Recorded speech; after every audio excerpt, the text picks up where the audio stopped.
Hi friends, welcome to hobby kitchen. నేను మీ శ్రీలక్ష్మి. ఎలా ఉన్నారు అందరూ? ఈరోజు రెసిపీ ఏంటంటే వాము ఆకులతో పచ్చడి. వాముని అజ్వైన్ అని కూడా అంటారు. వాటి ఆకులతోనే ఇప్పుడు పచ్చడి చేయబోతున్నాను. వాము ఆకులతో పచ్చడి ఏంటి అనుకుంటున్నారా? అవును, కరెక్ట్గానే విన్నారు. మరి ఇంకెందుకు ఆలస్యం, తెలుసుకుందాం. ముందుగా వామాకుల్ని వాష్ చేసుకొని క్లాత్ మీద ఆరబెట్టుకోవాలి. తరువాత చిన్న గోలికాయంత చింతపండుని వాటర్లో సోక్ చేసి పెట్టుకోవాలి. మీరు వాడుకునే చింతపండు పులుపు ఎక్కువగా ఉంటే కొంచెం తగ్గించుకోవచ్చు. ఇప్పుడు ప్యాన్ పెట్టుకొని 1 స్పూన్ ఆయిల్ని వేసుకోవాలి. ఆ ఆయిల్ వేడెక్కిన తర్వాత 1 టేబుల్ స్పూన్ గ్రౌండ్ నట్స్ని ఫ్రై చేసుకోవాలి. అప్రాక్సిమేట్గా ఒక 20 గ్రౌండ్ నట్ ఉండొచ్చు.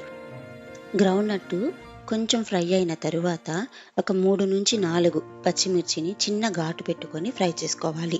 ఘాటు ఎందుకు అంటే అవి మన మీద చింది పడే అవకాశం ఉంటుంది, అందుకు ఘాటు పెట్టుకోవాలి.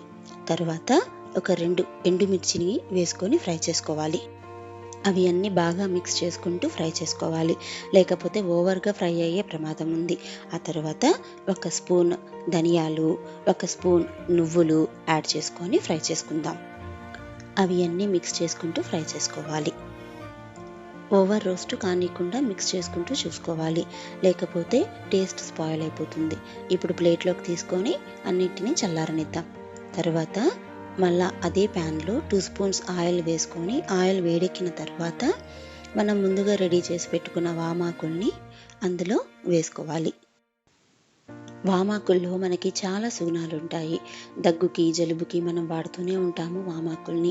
వాము సీడ్స్ అయితే చిన్నపిల్లలకి కడుపులో నొప్పి రానియకుండా మనం వాడుతూ ఉంటాం. వాము వాటర్ కూడా మేక్ చేసుకుంటాం దాంతో. వాము ఆకుల్లో వాటర్ ఎక్కువగా ఉంటుంది కాబట్టి మనం మరీ ఎక్కువగా ఫ్రై చేయకూడదు. చూడండి, ఇలా అయిన తర్వాత తీసి మనం ప్లేట్లో పెట్టేసుకోవాలి. తరువాత తగినంత ఉప్పుని మనం యాడ్ చేసుకుందాము. ముందుగా సోక్ చేసి పెట్టుకున్న చింతపండుని ప్లేట్లో చల్లారిపోయిన వాటన్నింటినీ కలిపి మనం మిక్సీలో గ్రైండ్ చేసుకోవాలి. మరీ పేస్ట్ లాగా చేసేసుకోకూడదు. వాటర్ యాడ్ చేయాల్సి వస్తే సోక్ చేసి పెట్టుకున్న చింతపండు వాటర్ని యాడ్ చేసుకోవాలి. అంతే, వామాకు పచ్చడి రెడీ అయిపోతుంది. సర్వింగ్ బౌల్లోకి తీసుకొని సర్వ్ చేసుకోవడమే. ఇది రైస్లోకి చాలా బాగుంటుంది. ఇడ్లీకి, దోశకి కూడా వెరైటీ పికిల్ లాగా ట్రై చేసుకోవచ్చు మనం. మీరు ట్రై చేసి ఎలా ఉందో కామెంట్ చేయండి. మరిన్ని వీడియోస్ కోసం మన ఛానల్ని సబ్స్క్రైబ్ చేసుకోండి.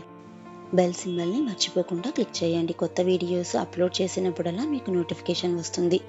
Thank you. Me hobby kitchen.